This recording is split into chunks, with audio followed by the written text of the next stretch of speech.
کا، خون ہوتا ہے نسل کا.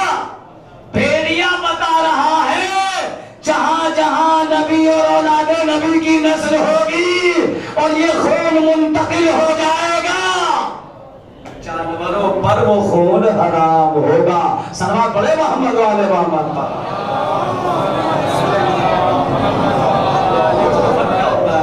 گوشت منتقل تھوڑا ہی ہوتا ہے، خون منتقل ہوتا ہے، لہو منتقل ہوتا ہے. نسل در نسل الگ ہوگا خون. جی اتنا خیال ہے بھیڑیے کو. خون کا بڑا فالٹ ہوتا ہے، خون بہت اثر کرتا ہے. اگر ایک لقمہ بھی حرام کا چلا گیا نا دہن میں جی تو اس کا اثر ضرور ہوگا. اما حرام کو حرام مولا تو یہ فرماتے ہیں مولا علی کہ اگر کسی حرام کے لقمے میں شبہ بھی ہو تو اس سے بھی پرہیز کرو. جی بڑا غذا کا بڑا فالٹ ہوتا ہے.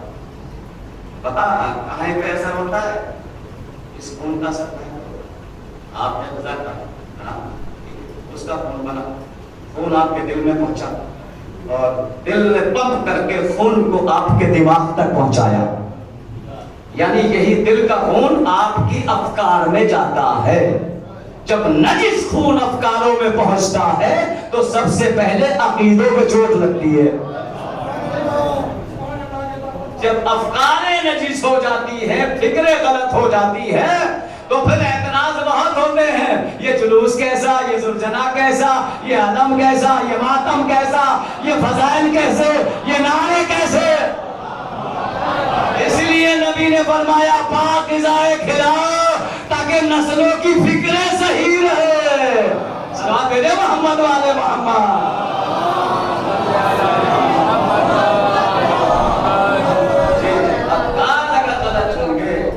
افکار اگر خراب ہوں گے تو پر کچھ نہ کچھ زبان سے نکل سکتا ہے.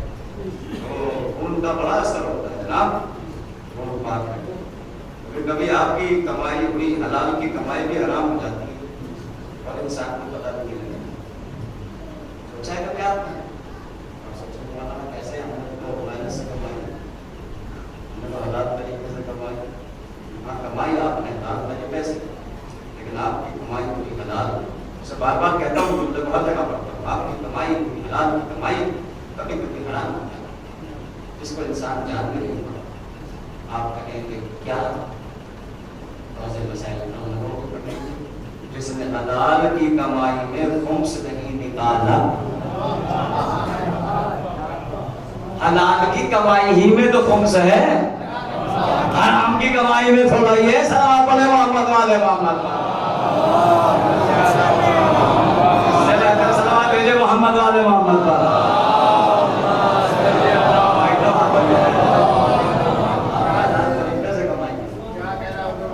جی جی اللہ اور امام اور نبی حرام کی کمائی میں سے کچھ نہیں چاہتا آپ سے.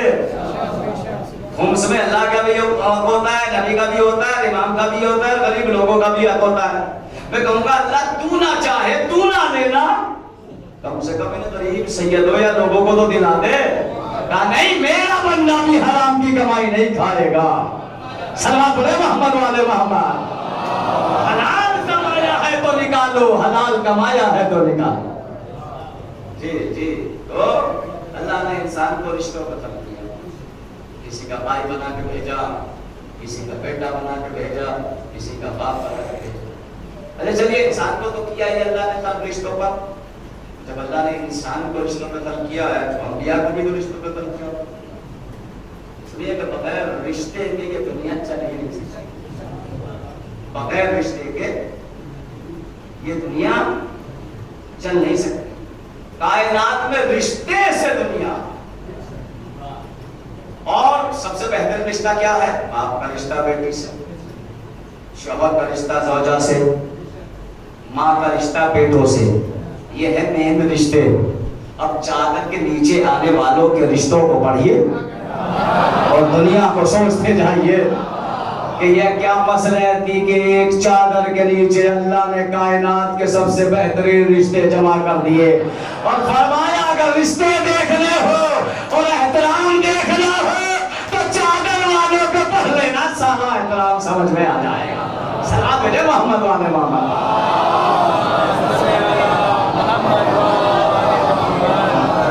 کائنات کے بہترین رشتے چادر کے نیچے تھے. اس چادر کے نیچے تھے جس چادر پہ آیت لطیف نازل ہو گئی. تو بغیر رشتوں کے تو مر جائے گا یہ انسان. رشتہ نہیں ہوگا. انبیاء کو رشتوں کو بنا کر دے گا. بیٹے کا باپ سے رشتہ, باپ کا بیٹے سے رشتہ, نانا کا نواسوں سے رشتہ, ماں کا بیٹوں سے رشتہ. انبیاء کو بھی بھیجا. چلیے سارے انبیاء کی کہاں پہ رشتوں کی باتیں کریں تو کہیں کہیں رشتے میں گڑبڑ بھی آئی, کہیں کہیں رشتوں میں نقص لگا. آدم کا اتنا بہترین رشتہ اور شجرا بنا کے بھیجا اللہ نے, وہیں پہ پہلا تضاد آ گیا, قابیل جیسا نکل آیا. پھر نوح کو اتنا بہترین رشتہ ادا کیا, زوجہ کا اور بیٹے کا بھی دونوں ہی خراب ہو گئے. اللہ کے نبی کی لٹیا ہی ڈوب گئی. صحابہ بھیجے محمد والے محمد کا. خراب ہو گئے, دونوں کا ہی ڈوب گیا. کہیں کہیں رشتے گڑبڑائے.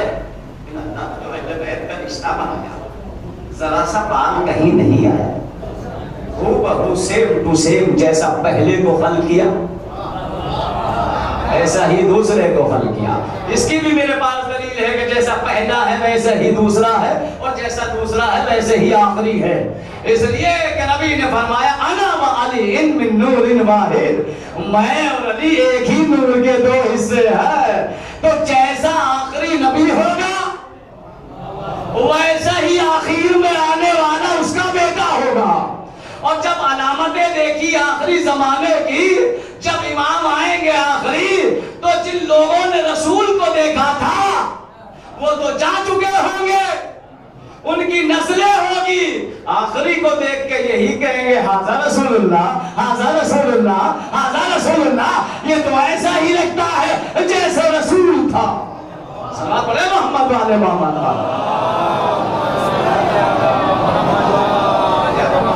محمد والے محمد.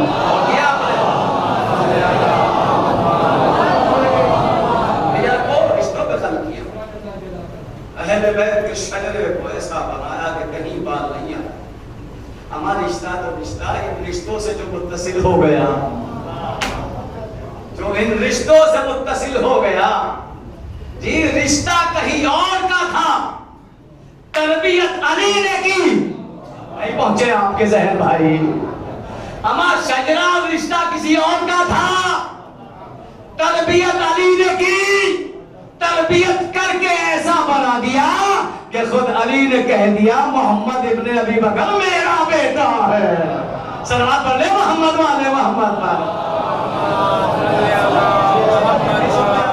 صلوات بھیجے محمد والے محمد پر.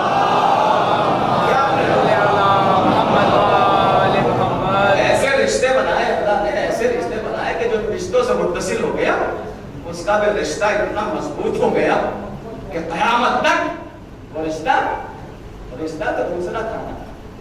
شجرا بھی دوسرا تھا, خون بھی دوسرا تھا, گوشت بھی دوسرا تھا. لیکن سلمان جو آیا تو نبی نے کہہ دیا سلمان منا اہل البیت. حبس سے آئی ہوئی کنیز رشتہ کہیں اور تھا, شجرا کہیں اور تھا, لیکن فاطمہ کی خدمت کر کے ایسی بن گئی کہ 24 سال قرآن سے گفتگو کرتی رہی. صلوات پڑھ لے محمد والے محمد.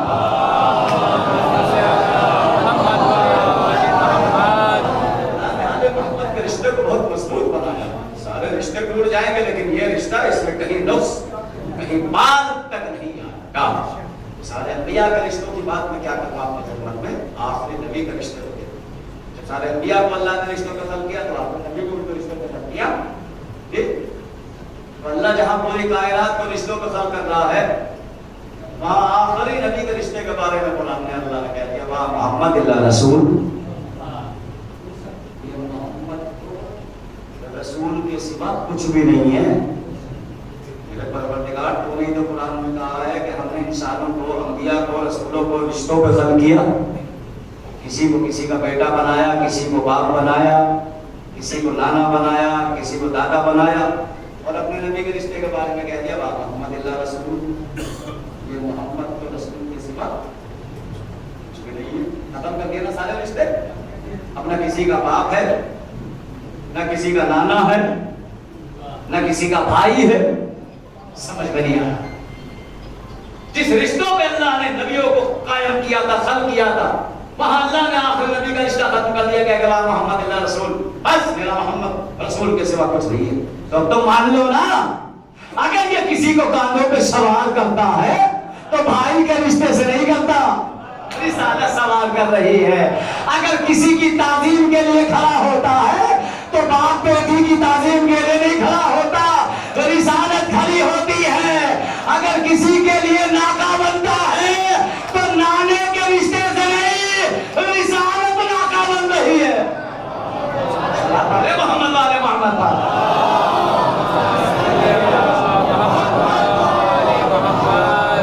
دلیل تو آپ کے سامنے پیش کرتے ہیں. قرآن کی آیت ہے، روایت نہیں ہے، حدیث نہیں ہے. اللہ کہہ رہا ہے محمد اللہ رسول، یہ محمد رسول کے سوا کچھ نہیں ہے. تو اس کا مطلب مان لو، مان لو یہ رسول عمل انجام دے رہے ہیں، یہ ذات محمد سے نہیں ہو رہا ہے، رسالت انجام دے رہے ہیں. کسی کو شانوں پہ اگر بلند کر رہی ہے تو بھائی کے رشتہ نہیں ہے، یہاں پہ رسالت سوال کر رہی ہے. کسی کی تعظیم کے لیے کھڑا ہو رہا ہے. جی یہی تو وجہ تھی. اگر بھائی کا رشتہ ہوتا، بھائی کا رشتہ ہوتا، جب معراج پہ گئے تھے نبی تو جہاں جبریل رکے تھے سب رک جاتے، لیکن پردے کے پیچھے سے آواز آئی اور جب پوچھا گیا یہ آواز کس لہجے میں تھے تو آواز یہی آئی کلمتی میں لہجے علی بن ابی طالب. علی کے لہجے میں پردے کے پیچھے اللہ گفتگو کر رہا تھا. صلوات پڑھے محمد والے محمد. نبوت کے یہاں کسی کا رشتہ نہیں چلے گا، نبوت کے یہاں کسی کا رشتہ نہیں چلے گا. اب کہاں ہے وہ رشتہ داری رکھنے والے؟ نبی ہمارا، نبی ہم جیسا، نبی ہم جیسے کہاں ہے وہ؟ اس قرآن کی آیت کا کیا کرو گے؟ کہاں لے جاؤ گے اسے اٹھا کے محمد اللہ رسول؟ یہ محمد تو رسول کے سوا ذات محمد میں بتاؤں. اب آپ کا ہو جاؤ محمد ہم جیسا، محمد ہم جیسا. اللہ نے تو کہہ دیا محمد نہیں میرا رسول ہے. اور کسی کی مجال ہو تو کہہ کے دکھائے کہ رسول ہم جیسا. تمہاری کیا مجال؟ کوئی نبی بھی نہیں کہہ سکتا کہ محمد یا رسول ہم جیسا ہے، اس لیے کہ اس آخری نبی کے صدقے میں تو نبوتیں بنی ہیں. ارے کیا مجال ہے کہ تم یہ کہہ دو کہ یہ رسول ہم جیسا ہے. ہاں لفظ محمد تو کہہ سکتے ہو، اور لفظ محمد کے رشتے کو ختم کر دیا اللہ نے. محمد اللہ رسول، اللہ نے رشتوں کو ختم کیا، رشتوں کو انسان. اب اس کو رشتوں کا خیال رکھنا، اگر یہ رشتوں کا خیال نہیں نہ کبھی اس کو مقصد کے تحت پیدا کیا، مقصد کے تحت پیدا کیا ہے. اور اس کا مقصد یہ ہے کہ رشتوں کا کہ یہ باپ کا احترام کرے، یہ ماں کا احترام کرے، یہ بھائی کا احترام کرے، یہ قبیلے والوں کا احترام کرے، یہ قوم والوں کا احترام کرے. تب تو یہ رشتہ قائم رہے گا. اور ادھر رشتہ ختم ہوا، ادھر حیوان بن گیا. صلوات دیجئے محمد والے.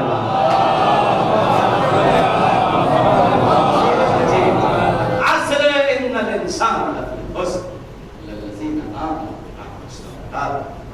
دنیا سارے نقصان میں سوائے ان لوگوں کے آمنوں علی کی ذات گرامی آمنوں سے مراد تو منصور میں بھی ہے تفسیر اللہ اور تفسیر قرآن میں بھی آپ کو روایت مل جائے گی کہ آمنوں سے علی کی ذات مقصد سے ان لوگوں کے دامن سے متمسک ہو جائے جن کو پورے ایمان کا درجہ مل جائے، تب تو تمہارے ہمارے صالح کو قبول کیا جائے گا. ورنہ تمہاری پڑھی ہوئی نماز کی قیمت ہو رہی ہے، ہمارے رکھے ہوئے روزے کی کوئی اوقات ہو رہی ہے. پوری دنیا روزے نہ رکھے تو اللہ کی ذات میں کوئی فرق تھوڑی پڑتا ہے. پوری دنیا سجدہ نہ کرے، اللہ نے اپنے سجدے کے لیے ملائکہ کو خلق کیا ہے. کیا کہنا، کیا کہنا. اللہ نے جو صفت اپنے لیے رکھی وہی حسین کے لیے رکھی. ایک جملہ کہہ کے مسائل کی طرف پڑھوں گا. اللہ نے جو اپنی صفت اپنے لیے رکھی وہی مولا حسین کے لیے رکھی. اللہ یہ کہتا ہے اے انسانوں تو مجھے سجدہ نہ کرو, میری ذات پہ کوئی فرق نہیں پڑے گا. میں نے اپنے سجدے کے لیے کروڑوں ملائکہ کو خلق کیا ہے جو مستقل ہر وقت مجھے سجدہ کرتے رہتے ہیں, قیام میں رہتے ہیں, رکوع میں کہتے ہیں. ایسے ہی اللہ کی آواز حسین کے لیے آئی ہے, حسین تو نے میرے گھر کو بچایا ہے. اگر زمانہ ایسا ہو جائے, ظالم ہو جائے, حالات خراب ہو جائے اور کوئی زیارت حسین کے لیے جا نہ سکے تو 70,000 ملائکہ جنت کو چھوڑ کر قبر حسین کی زیارت کا طواف کرتے رہیں گے. صلوات پڑھے محمد والے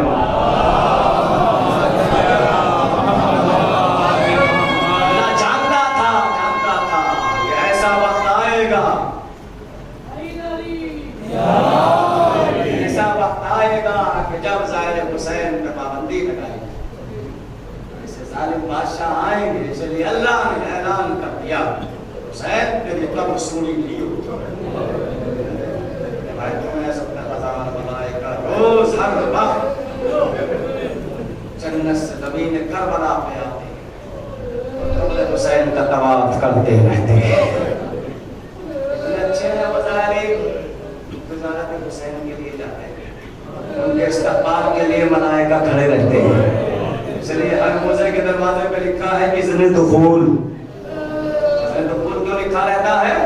تاکہ جب داخل ہو پہلے اجازت دے لو. صاحب قبر سے, نبیوں سے, ملائکہ سے جب اجازت لے کے آپ داخل حرم ہوتے ہیں نا تو پھر آپ سب لوگ آپ کے استقبال میں آگے بڑھتے ہیں. جی ملائکہ اپنے پر بچھا دیتے ہیں ظاہر حسین کے قدموں کے نیچے. اتنا اہتمام کیا فاطمہ کے لال نے آپ کو بلانے کے لیے, کتنا اہتمام کیا کہ زمین کربلا کو خرید لی تاکہ کوئی میرا چاہنے والا اگر چاہے تو اپنے کو اجنبی محسوس مت کرے. اور یہ وصیت بھی کی تھی بنی اسد کے قافلے والوں کچھ اور کرنا یا نہ کرنا, جب میرا کوئی زائر میری قبر پہ آئے تو اس کو 3 دن مہمان رکھنا اور میری غربت کے بارے میں بتانا کہ میں وہ شہید ہوں جس کو پیاسا قتل کیا گیا. اللہ آپ کو کم نہ دے سوائے غم حسین علیہ السلام. بتا دارو ایک واقعہ نقل کرتا ہوں. ایران میں ایک مجلس ہو رہی تھی, 8 محرم کی مجلس تھی. راکر مجلس پڑھ رہا تھا منبر پہ. ایک صاحب اپنے مفلوج بیٹے کو پکڑ کر اٹھا کر مجلس میں لائے اور ذاکر کے سامنے کرسی پہ بٹھا دیا. چل نہیں پاتا تھا اس کا بیٹا. دیکھا شفا نیٹ پہ بیٹھ کے سن کے نہیں ملتی مجلس سے, شفا فرش عزا پہ آ کے ملتی ہے. شفا فرش عزا پہ آ کے ملتی ہے. بٹھا دیا مفلوج بیٹے کو لا کے, ہاتھ پیر نہیں کام کرتے تھے. ذاکر مسائب پڑھ رہا تھا. جیسے ہی ذاکر نے مولا پاس قاضی کے مسائب پڑھے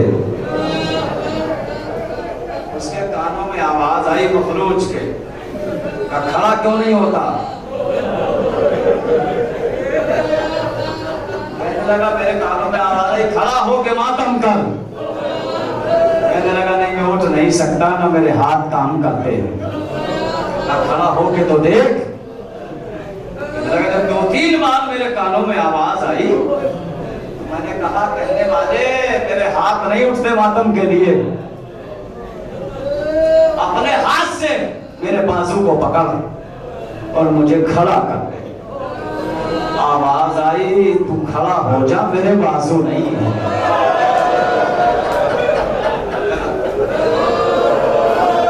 میں حکم دیتا ہوں تو کھڑا ہو جا لیکن میرے بازو نہیں ہے. واقعہ ملا کہ وہ جوان جو مفلوج تھا اپنے قدموں پہ کھڑا ہو کر دونوں ہاتھوں سے ماتم کرنے لگا.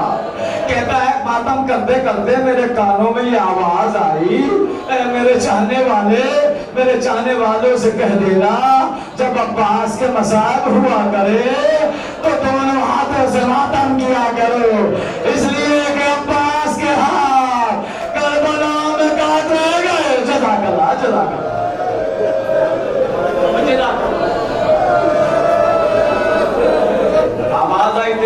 سلامت ہو گئے، تیرے قدم سلامت ہو گئے. ضرور شفا ملتی ہے حسین کی مجلسوں میں، ضرور شفا ملتی ہے. زاداروں آگے تو دیکھیں کوئی، یہاں غریبوں کو شفا ملتی ہے. ہاں آج 15 کی شب لگ گئی، دھیرے دھیرے حسین غریب کا چہلم قریب آ رہا. یہ بتائیے، سوچ کے بتائیے مجھے، آپ کا دل کتنا تڑپ رہا ہے؟ آپ نے گزشتہ سال چہلم کے دن دل بھر کے ماتم نہیں کیا نا؟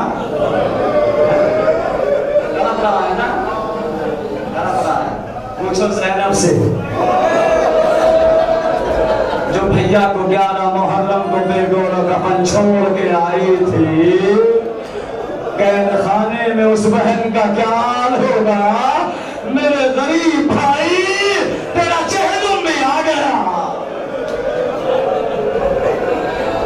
میرے غریب بھائی تیرا چہلم بھی آ گیا. میں نے آپ کی خدمت میں روایت کو پیش کیا تھا.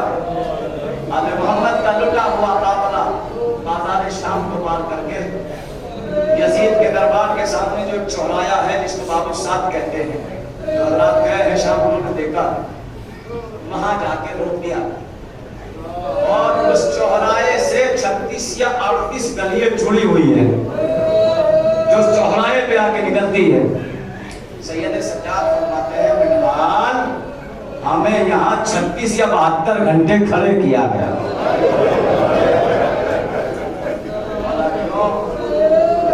کبھی کوئی قافلہ آتا تھا، کبھی کوئی قافلہ آتا تھا، کوئی پتھر مارتا تھا، کوئی صدقے پھینکتا تھا. ہم چوراہے پہ راتوں کو بھی کھڑے رہتے تھے، دن میں بھی کھڑے رہتے تھے. جی جی سید سجاد فرماتے ہیں منہار اس چوراہے پہ کھڑا ہو کر میرے بچوں میری پھوپھیوں کا اتنا برا حال ہو گیا تھا کہ پھوپھیوں کے پیروں پہ برم آ گئی تھی. بچے غش کھا کے گر جاتے تھے. تھکے ہوئے مسافر، نہ کوئی پانی دینے والا، نہ کوئی کھانا دینے والا. اور جو تو کیجیے آپ تھکے ہوئے، آپ 10 فرسخ کا فاصلہ کریں، آپ سفر کریں، اپنے گھر جائیں گے، تھک جائیں گے، پانی پیئیں گے جاتے ہی 4 قدم چل کے تھک گئے. ارے کی بیٹی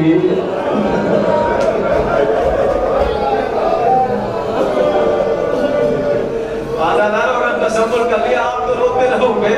سید سجاد سے پوچھا منال میں مولا سنا ہے شام کا بازار کافی دیر میں پر کیا ہے آپ نے، اگر آپ جائیں گے تو شام کے بازار کو مشکل سے آپ 10 یا 15-20 منٹ میں پار کر دیں گے شروع سے لے کے آخر تک. لیکن سید سجاد فرماتے منہال کئی دن میں ہم سے شام کا بازار پار ہو سکا. منہال نے ہاتھوں کو جوڑا، میرے مولا ارے یہ منٹوں کی مسافت گھنٹوں میں کیوں طے ہوتی تھی؟ سید سجاد فرماتے ہیں منہال ہجوم اس قدر تھا ہمیں چلنے کی جگہ نہیں ملتے تھے. میری پھوپھیاں رکوع کے عالم میں چلی ہے، یہی وجہ ہے کہ شام کے بازار کو پار کرنے میں کئی گھنٹے لگ گئے. جلا کلا ہم آپ لوگ ہم نہ دے، کئی گھنٹے لگے. جی جی 7 اذانیں سنی سید سجاد نے باب السعد کے چوراہے پہ کھڑے ہو کر، اور جب جو سپاہی آتا تھا سید سجاد پوچھتے تھے بھائی ہمیں دربار میں داخل کیوں نہیں کیا جاتا؟ ہر سپاہی یہی مسکرا کے جواب دیتا تھا حسین کے بیٹے ابھی دربار سجا نہیں ہے، ابھی تماشائی نہیں آئے. علی کی بیٹیوں کو لاکھوں سلام. ہزاروں جب 3 دن کے بعد دربار سج گیا، تماشائی آ گئے. آل محمد کے قافلے کو دربار میں داخل کیا جا رہا ہے. سن پائیں گے جملہ قیامت کا ہے. ادھر زینب بیرنا چلی، ادھر حسین کا کٹا ہوا سر، استقبال میں یزیدی آگے آگے لے کے آئے. زینب کا کلیجہ پھٹ گیا. اے میرے بھیا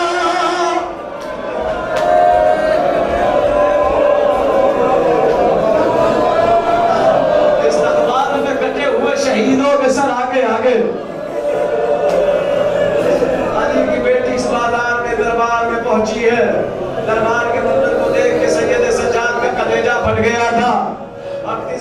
36 برس دربار کو روتے رہے.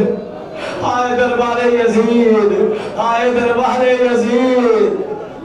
پہنچا ہے محمد کا قافلہ اس دربار میں, تماشائی بیٹھے ہوئے. یزید کرسی پہ بیٹھا ہوا تھا شراب کے نشے میں. حسین کا کٹا ہوا سر دشت میں رکھا ہوا تھا. ایک مرتبہ حضران کی چھڑی سے حسین کے دندان مبارک پہ چھڑی مار کے کہتا تھا, حسین مجھے بڑا ناز تھا نا اپنے بزرگوں پر.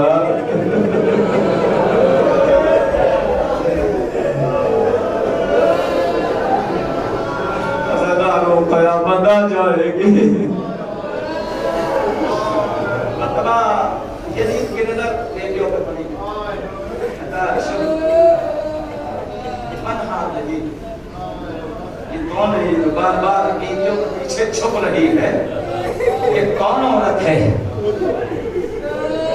یزید کہتا سپنا تعارف کراؤں یا اس عورت کا؟ شمر کہتا ہے میں نہیں پتا کون کون ہے عورتوں کا تعارف کراؤں. کہتا ہے حاضر ام لیلا, حاضر ام رباب, حاضر ام فروا. یزید کہتا وہ بیوی کون ہے جو بیویوں کے جھرمٹ میں چھپ رہی ہے؟ یہ جملہ حسین کے بیٹے کو قبر تک کھا گیا. شمر ایک مرتبہ کہتا ہے حاضر زینب بنت علی, ارے یہ زینب علی کی بیٹے.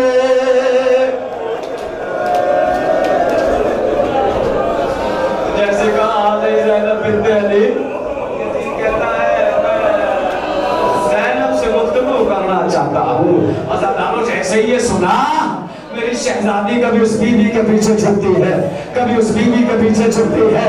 اماں فضا سے کہتے ہیں اماں فضا میں نے تو کبھی اپنے بابا سے بھی گفتگو نہیں کی ہے, آج شرابی سے علی کی بیٹی کیسے گفتگو کرے گی؟ اماں زینب کو موت آ جائے. اللہ بولے فضا سے برداشت نہ ہوا, کہا علی کی بیٹی آپ صبر کریں, آپ اطمینان رکھیں, میرے ہوتے ہوئے کسی کی مجال نہیں کہ کوئی نامحرم آپ سے گفتگو کر سکے. عزاداروں فضا کنیز دربار میں کھڑی ہو گئی اور حبشیوں کو للکار کے کہتی ہے تمہیں شرم نہیں آتی؟ میں تمہارے ملک کی ایک کنیز ہوں فضا, کوئی نامحرم مجھ سے گفتگو کرے یہ مجھے برداشت نہیں ہے. تاریخ میں جو لکھتا 400 تلواریں حبشیوں نے نکال لی. یزید غلام ہیں لیکن ایسا برداشت نہیں ہوگا کہ ہمارے کسی ملک کی عورت سے کوئی نامحرم گفتگو کرے. عزاداروں زینب کا کلیجہ پھٹ گیا, مدینے کا رخ کیا. نانا ارے کنیز کے اتنے ہمدرد آ گئے, تیری بیٹی کا کوئی وارث نہیں. جزاک اللہ جزاک اللہ. مولا آپ کو غم نہ دے, شہزادی سکینہ کی روایت پڑھنی ہے نا مجھے. اتنے ہمدرد آ گئے کنیز کے. اس کے بعد یزید کی نظر بچوں پہ پڑی, سارے بچوں سے نظریں ہٹ گئی. وہ بچی کون ہے جو اپنے ہاتھوں سے چہرے کو چھپا رہی ہے؟ سکینہ کی غیرت کو لاکھوں سلام. اگر بال چھوٹے تھے تو ہاتھوں سے چہرے کو چھپاتے تھے, جب گلا گھٹنے لگتا تھا تو ایک ہاتھ سے رسن کو پکڑ لیتے تھے, کبھی پنجوں پہ کھڑی ہو جاتے تھے. ایک کی نظر پڑی, یہ بچی کون ہے؟ یہ بچی حسین کی چاہتی بیٹی ہے سکینہ, یہ اپنے باپ کو بہت چاہتی تھی. اچھا بہت چاہتی تھی. مرتبہ سر حسین کی طرف اشارہ کیا, کہا سر حسین سے کپڑا ہٹایا جائے. سکینہ نے بہت دنوں کے بعد زمین پہ بابا کا سر دیکھا, اس لیے کہ حسین کا سر تو نوکے نیزہ پہ رہتا تھا نا. جب زیادہ یاد آتی تھی تو نوکے نیزہ کے قریب جا کے کہتی تھی بابا تیرے بغیر نیند نہیں آتی.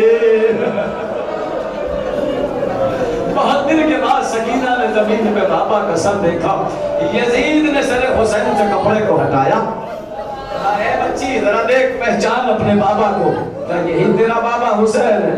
سکینہ سکینہ نے جیسے بابا کے سر کو دیکھا دوڑ کے بابا کی طرف لپکی.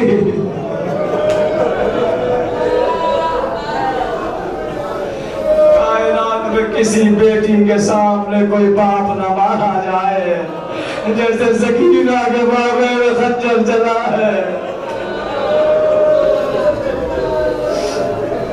ہاتھ پکڑ لیا شیخ نے. جیسے کہتا نہیں ایسے نہیں. ہم نے سنا ہے تو بابا سے بہت چاہتی ہے. سنا حسین میں تجھ سے بہت محبت کیا کرتے ہیں. سکینہ رو کے کہتے ہاں میرا بڑا اچھا بابا تھا.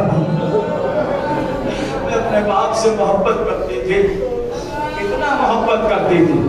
کتنی محبت کرتی تھی. میرے باپ کو میرے سوئے بغیر نیند نہیں آتی. بس اتارو دو جملے اور مجلس تمام.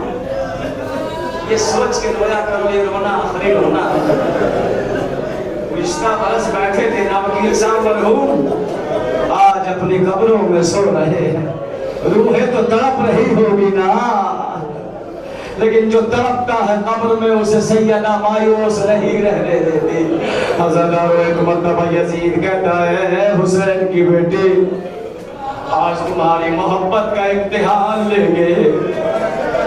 آج دیکھیں گے حسین کو تم سے کتنی محبت ہے. ارے اگر حسین کا سر خود اٹھ کر تیری گود میں آئے گا تو ہم سمجھیں گے تیرا باپ تجھے بہت چاہتا ہے. ایک مرتبہ سکینہ نے پھوپھی کی جانب دیکھا. پھوپھی اماں دعا کر دیجئے آج بیٹی کی محبت کا امتحان ہے. ارے چلا ہوا دامن پھیلایا اے میرے مظلوم بابا اے میرے غریب بابا آج بیٹی کی محبت کی لاج رکھ لینا. سکینہ کے جملے کائنات میں گونجے دشت سے حسین اٹھا سکینہ کی گود میں پہنچا. سکینہ نے منہ پہ منہ رکھ دیا میرے غریب بابا تیرے بعد تو ظلم ٹوٹ گیا. اے میرے بابا میرے زخمی کانوں کو دے میرے نقصان کو دے میرا دامن جل گیا. سکینہ بابا سے بیان کرتی رہے. شمر آگے بڑھا سر حسین جدا کر لیا گیا. زینب نے سینے سے لگایا اے میری سکینہ صبر کر لے تیرا بابا قیامت میں ملے گا.